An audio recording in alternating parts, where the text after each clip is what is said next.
yang dikumandangkan oleh Bilal bin Rabah. Kiranya dapat melaksanakan sholat berjamaah dengan baginda Rasulullah Muhammad Sallallahu Alaihi Wasallam. Tetapi tepatnya di hari itu juga, hari Senin 12 Rabiul Awal tahun 11 Hijriah, baginda Rasulullah Muhammad Sallallahu Alaihi Wasallam menghembuskan nafas terakhir pada usia 63 tahun lebih 4.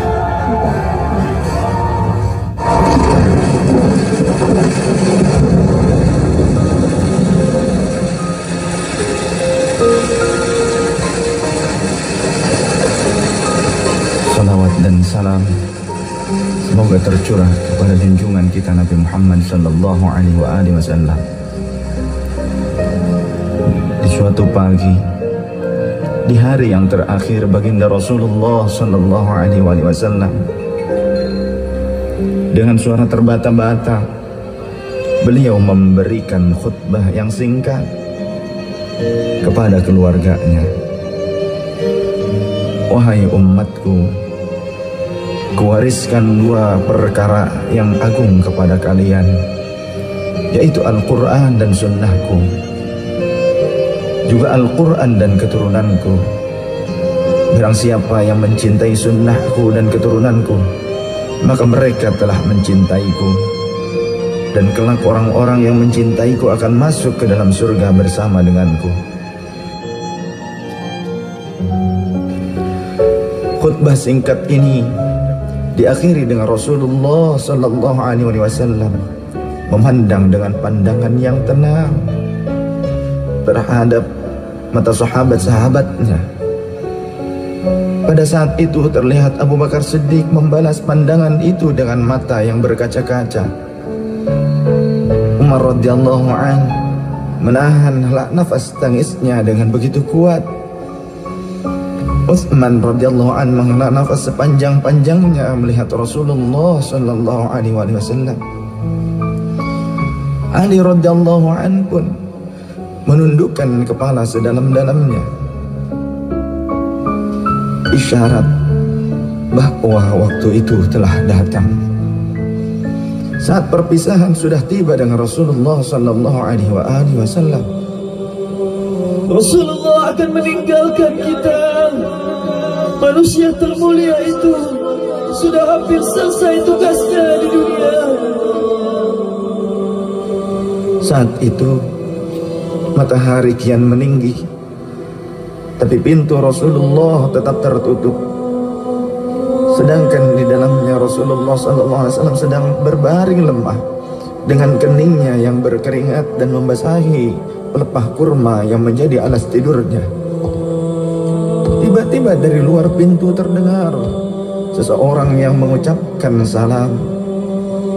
Assalamualaikum, bolehkah saya masuk? Lalu Fatimah membuka pintu seraya berkata, Waalaikumsalam, maafkanlah aku, ayahku sedang demam. Lantas Fatimah membalikan badan dan menutup pintu. Rasulullah sallallahu alaihi wasallam mendengar jawaban Fatimah. Seraya beliau bertanya, siapakah yang datang itu wahai putriku? Fatimah pun menjawab, Tidak tahulah wahai ayah, tak pernah aku lihat orang itu sebelumnya. Lalu Rasulullah sallallahu alaihi wasallam menatap putrinya itu dengan pandangan yang menggetarkan. Satu-satu bagian wajah mereka seolah hendak dikenang. Orang-orang yang berada di samping beliau dipandangnya dengan pandangan yang begitu tenang.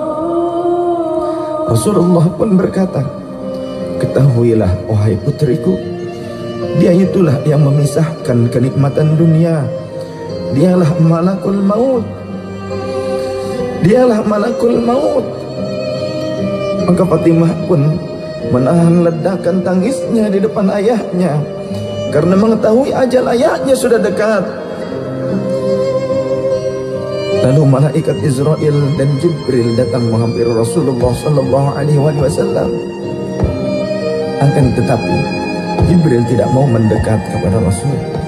Jibril hanya menunggu di langit pertama.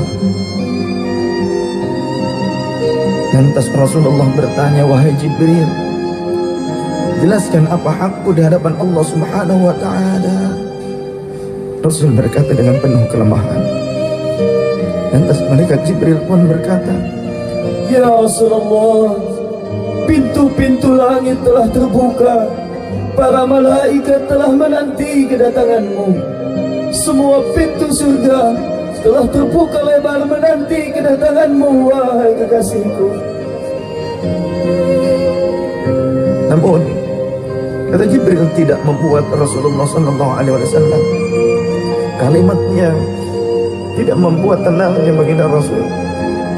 Mata Rasulullah pun masih penuh dengan kecemasan.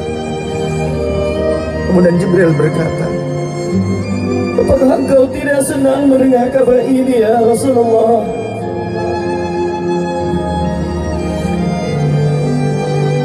Kemudian Rasul pun berkata, kabarkan kepadaku bagaimana nasib umatku kelak, wahai Jibril.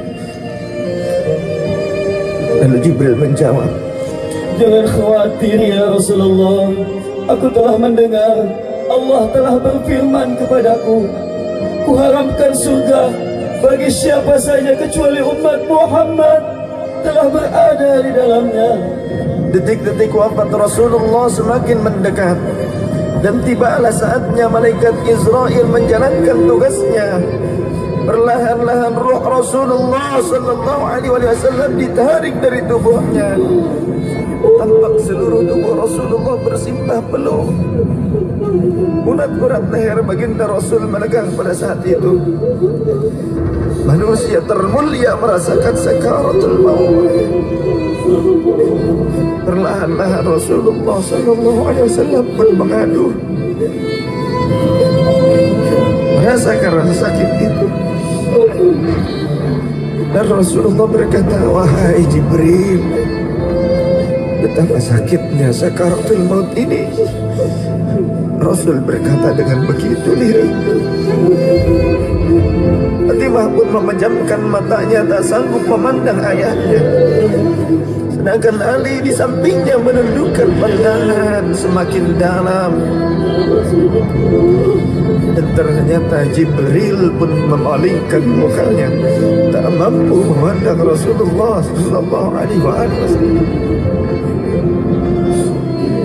Lantas Rasulullah pun berkata, Ya Jibril, jika engkau melihatku hingga kau palingkan wajahmu dariku, hai Jibril.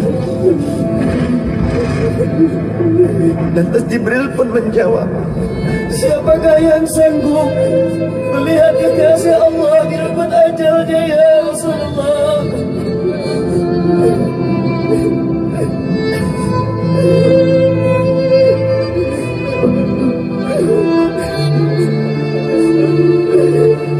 Sesaat kemudian terdengar Rasulullah sallallahu alaihi wasallam membangkit karena rasa sakit yang tak tertahankan lagi. Lalu Rasul pun berkata, Ya Allah, dahsyatnya sakaratul maut ini ya Rabb. Timpakan seluruh siksa maut ini kepadaku atas umatku, jangan pada umatku ya Allah.